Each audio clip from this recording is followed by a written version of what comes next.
questions 1 through 10 on the 2003 grade 12 AMC 12A. What is the difference between the sum of the first 2003 even numbers and the sum of the first 2003 odd numbers? So the first 2003 numbers will be 2 plus 4 plus 6 plus 8, and in particular these are the first 2003 even numbers, all the way up till what number?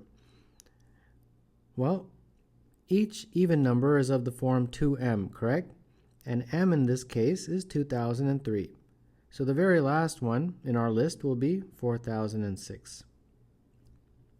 And then you're subtracting, because they're talking about a difference, the first 2003 odd numbers. So that would be 1 plus 3 plus 5 plus 7 dot dot dot all the way up to what number?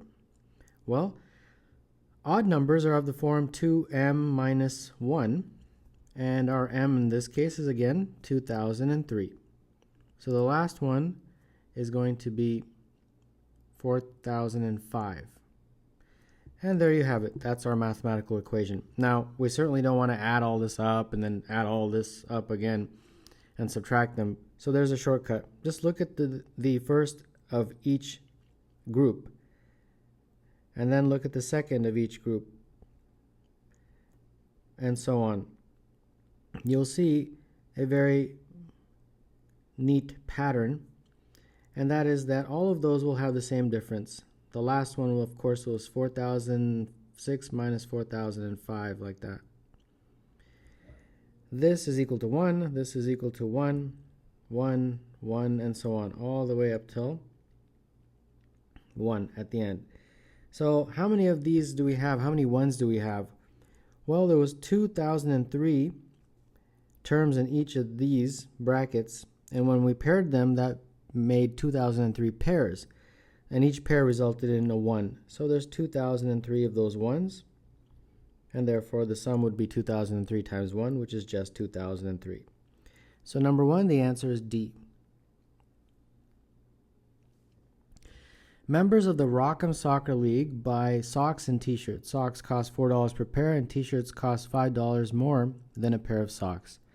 Each member needs one pair of socks and a shirt for home games, and another pair of socks and a shirt for away games. If the total cost is $2,366, how many members are there in the league? So let N be the number of members, and each of them needs 2 socks and 2 t-shirts. And when you multiply those two together, you get 2,366 as they state in the question. Now, N is what we're trying to figure out. The socks, they tell you, are $4 per pair, and the t-shirts, they tell you, is $5 more than a pair of socks, so that would be 4 plus 5, which is 9. And there you go, there's your equation. So let's solve for this. We've got 8 plus 18 is 2366, and 26, 2366, and therefore n is equal to 2366 divided by 26. So n is equal to, this is 91. So there's 91 members in this soccer league. So the answer is B. A solid box is 15 by 10 by 8. A new solid is formed by removing a cube 3 centimeters on a side from each corner of the box. What percentage of the original volume is removed? So let's draw a box, and we can label the sides 15, 8, and 10. And then what they're doing is they're removing a cube basically from each of the corners. And that will basically be a 3 centimeter cubed. So something like this. A small cube is cut out from each of the corners like that. And how many corners do we have? Well, we have 8 corners, of course. And each cube that's cut out is a 3 by 3 by 3 cube, and therefore its volume will be 3 times 3 times 3. So this is how much you are cutting out.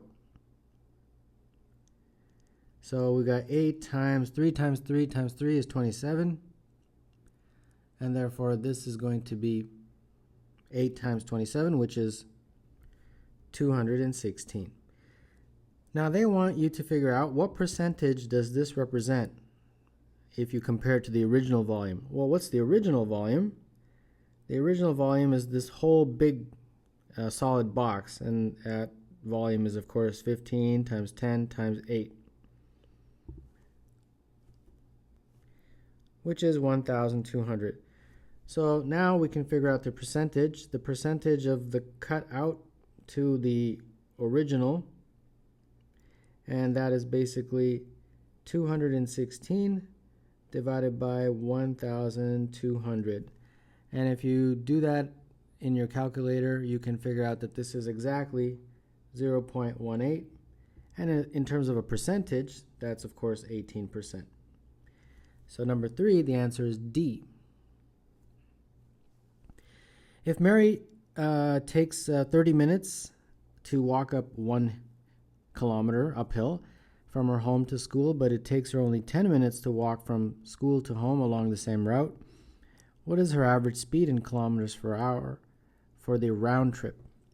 So she's going up this hill and then she's coming back down, and they want you to figure out the average speed. So speed, the formula is distance over time.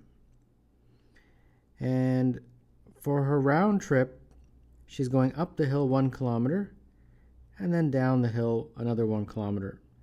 So that's her total distance. Total time, 30 minutes to walk uphill and then 10 minutes to walk down. But these are in minutes, right? And they want the speed in kilometers per hour. So I have to convert these minutes to hours, and I can just do that by dividing by 60. So that's hours and that's hours. And there you go. That's pretty much the setup of the formula. So 1 plus 1, 2 kilometers. And then on the denominator, we've got 40 over 60 hours. Invert and multiply, 2 over 1, 60 over 40 kilometers per hour. And this is 120 over 40 kilometers per hour. And that, of course, simplifies to just 3. And therefore, the answer for number 4 would be A. The sum of two 5-digit numbers, AMC 10 and AMC 12, is 1, 2, 3, 4, 2, 2. What is A plus M plus C? So let's line them up as we would in a very straightforward addition problem. And they give us that this is 2, 2, 4, 3, 2, 1. All right, let's go for it. 0 plus 2 is 2, so that one is done. We don't need to worry about that. 1 plus 1 is indeed 2. That one's done. Now we turn our attention to C plus C is 4.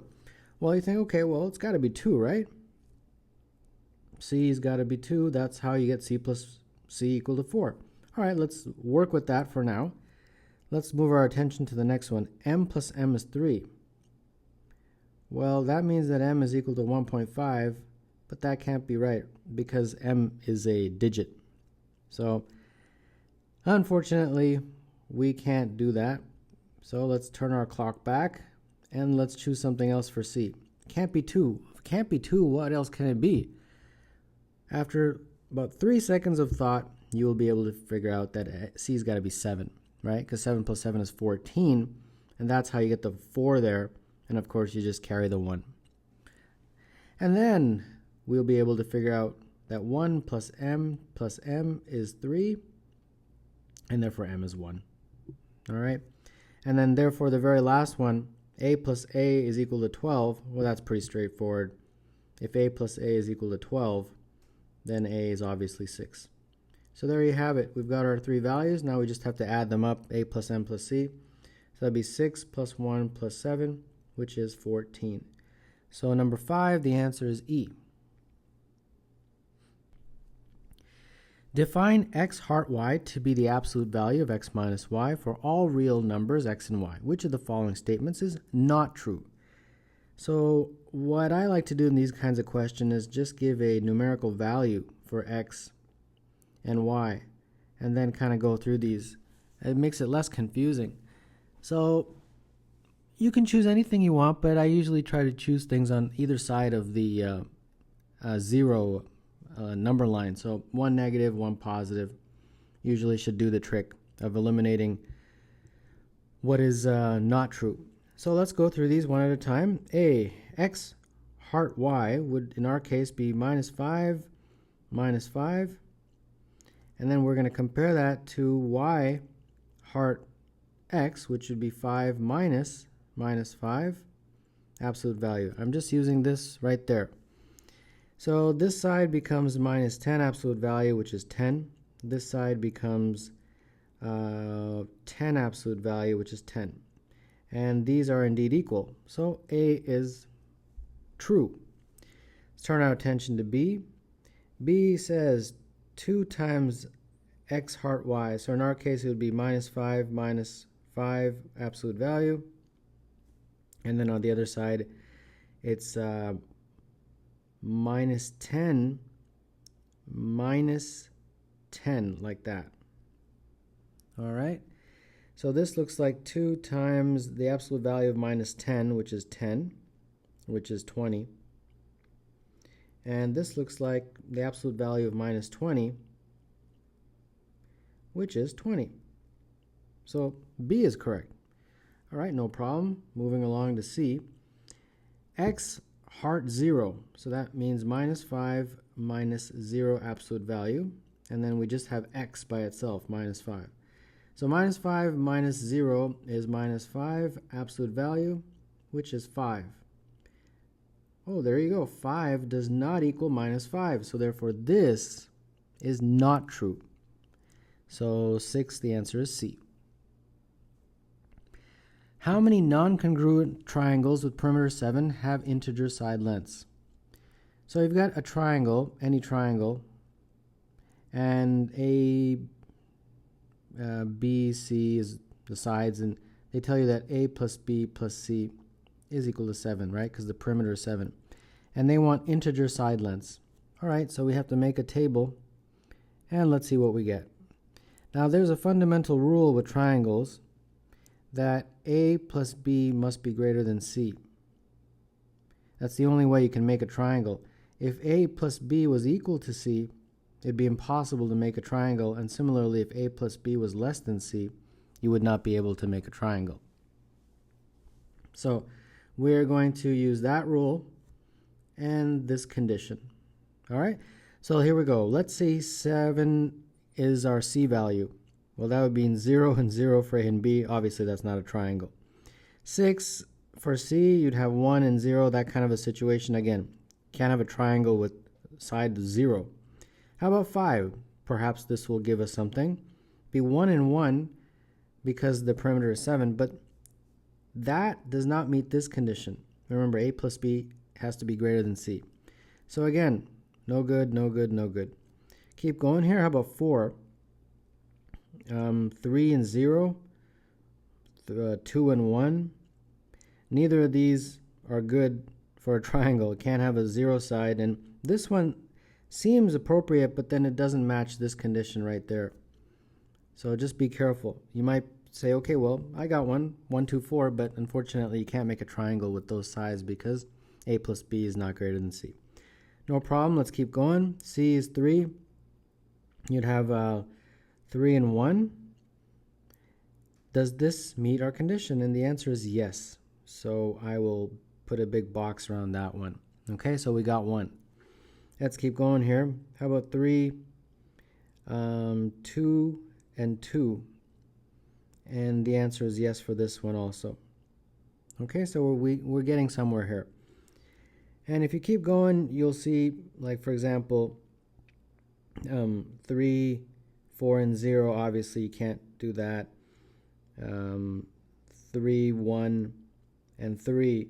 You think, oh, there, I got another one, but this is the same as that one. And they want non-congruent triangles. Congruent. That's a difficult word to pronounce. And this, because it's the same, it's not going to be a unique triangle for us. No problem. Let's keep going. So we've pretty much exhausted the 3s, I think, for C. Let's move on to 2s.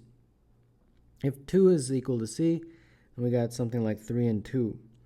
But this is the same as that. So again, we're not finding another unique triangle. Correct? So let's move on to ones. If this is 1, then this will be something like 5 and 1.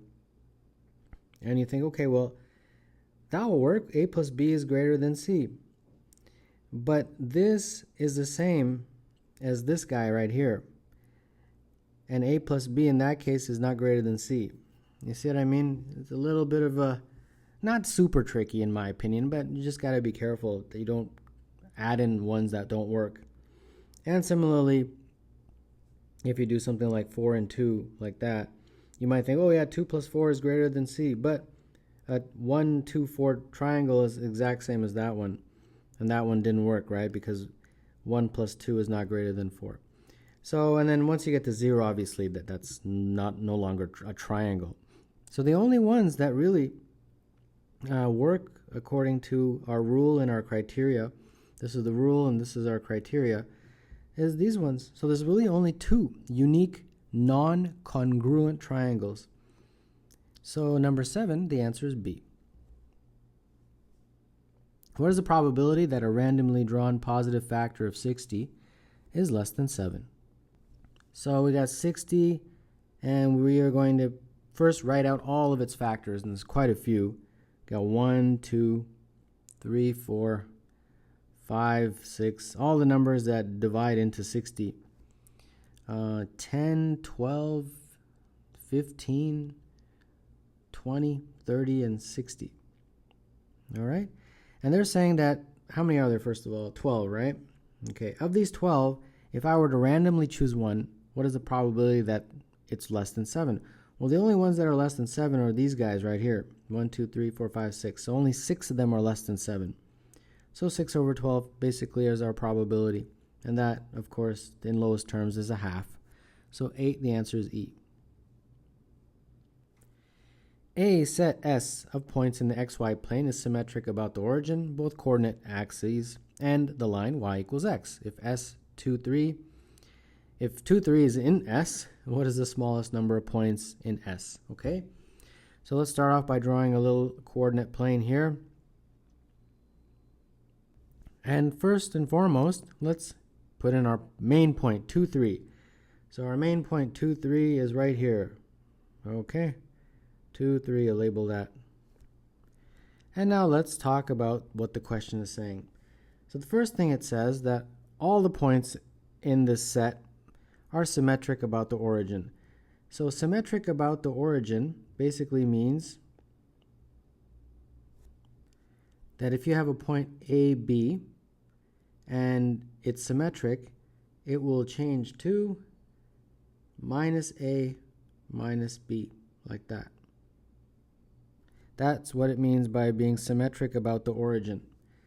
So, in our case, our 2, 3 would become minus 2, minus 3.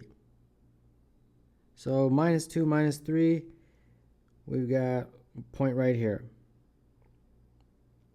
Minus 2, minus 3. All right?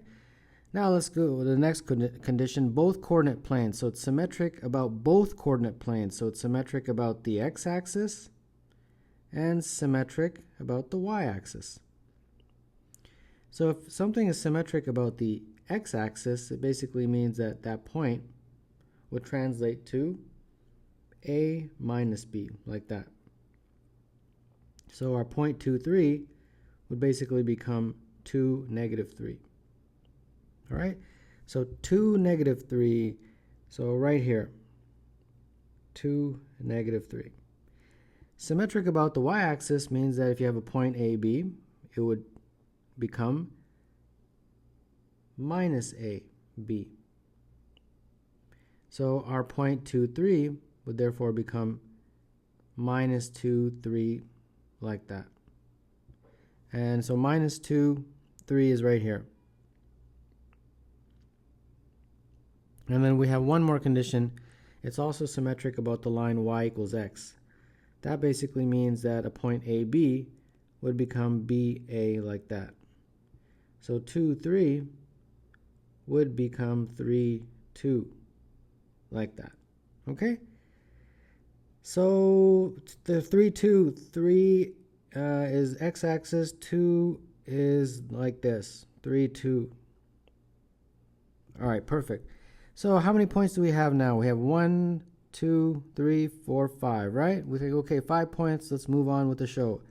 But the good news actually is that 5 is not one of the answer choices, because normally they anticipate what you will get incorrectly. So because 5 is not one of the answer choices, you think, oh, I've got to get more than 5 because I've already gotten 5, so obviously A, B, and C are wrong. So there's either at 8 or 16. What am I doing here? No problem. Basically what this question says, it's actually a little bit difficult for a question so early in the exam, in my humble opinion, is that every point in here meets these criteria. Not just 2, 3. 2, 3, of course, was our main initial point that we worked with, but every point in here meets all the criteria. See what I mean? So no problem. We can find a few more by using other points. So let's do that. Use a different color to differentiate my second round here. And let's see if I have any space left. I think I can squeeze it in. All right, so let's choose -2 and 3. -2 and 3 is basically this guy right here. And I'm going to use this rule, symmetric about line y equals x. It has to be because it's a point in this set S, and all the points in set S follow these rules. So it's got to follow this rule. If it is symmetric about the line y equals x, then that basically means that point becomes 3, -2. So there you go. You got a new point now. So 3, -2 right here. 3, -2. Okay, we got a sixth one. So that's good. Now I'm going to use the point 3, 2, this guy here, and it's got to fulfill all these rules, so it's symmetric about the y-axis, right? All of those rules actually, but if it's symmetric about the y-axis, this point now becomes -3, 2. So -3, 2 means we got another point here, -3, 2. So now we've got one more. I think I get one more out of here, so I'm going to use this point, -2, -3, which is this guy here, and I'll use the rule symmetric about the line y equals x, and that makes it -3, -2, like that. -3, -2, right here. -3, -2. And this is it. This exhausts our possibilities. So how many do we have? 1, 2, 3, 4, 5, 6, 7, and 8. There you go. 8 points. Therefore, the answer to number 9 is D. Al, Bert, and Carl are the winners of a school drawing for a pile of Halloween candy, which they are to divide in a ratio of 3 to 1, respectively. Due to some confusion, they come at different times to claim their prizes, and each assumes he is the first to arrive. If each takes what he believes to be his correct share of candy, what fraction of candy goes unclaimed? So the best way to do this question, in my opinion, instead of introducing an unknown like x, would be just to use a number. Now, the ratio is 3, 2, and 1, correct? So this is for Al, Bert, and Carl. So that means that Al gets 3 over 6, which is a half of all the candy. Bert gets 2 over 6, which is a third of all the candy. And Carl gets 1 over 6 of all the candy.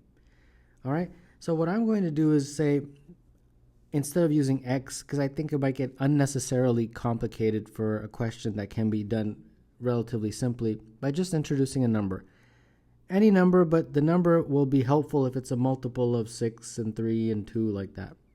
So I'm going to use 360. Without a doubt, that's divisible by 2, 3, and 6. 360 pieces of candy initially in that big pile. All right? And let's go with this. So Al shows up first, and he says, okay, I'm here. I won 1/2 of the candy. So they say, okay, fine, here you go, you get a half of the candy. So he gets 180 pieces, and off he goes. He goes home. Now, once they give him those 180 pieces, how much is left? 180, correct? Because the initial was 360. And then now Bert shows up. Bert shows up and says, okay, I'm here to get my candy. I won 1/3 of the candy. So they think, okay, we'll give you 1/3 of what's left, which is 180, and 1/3 of that is 60. So Bert gets his 60 pieces and he goes home. Now, if there's 180 and Bert got 60, how much is left? 120. Now, Carl shows up and says, okay, I won 1/6 of the candy. So they think, okay, we'll give you 160 of what we have. 120, 1/6 of that is 20. So Carl takes his 20 pieces and goes home. But there's still 100 pieces left, correct? There was 120, they gave 20 to Carl. This is what they're asking. What fraction of candy goes unclaimed? Well, 100 pieces goes unclaimed, but the fraction we obtain by dividing by the original number of pieces. So 100 over 360, which is what? 10 over 36, which is 5 over 18. So that's the fraction of candy that goes unclaimed. So I hope that by using a number, it was a little bit easier than using X's and, unknowns. So number 10, the answer is D.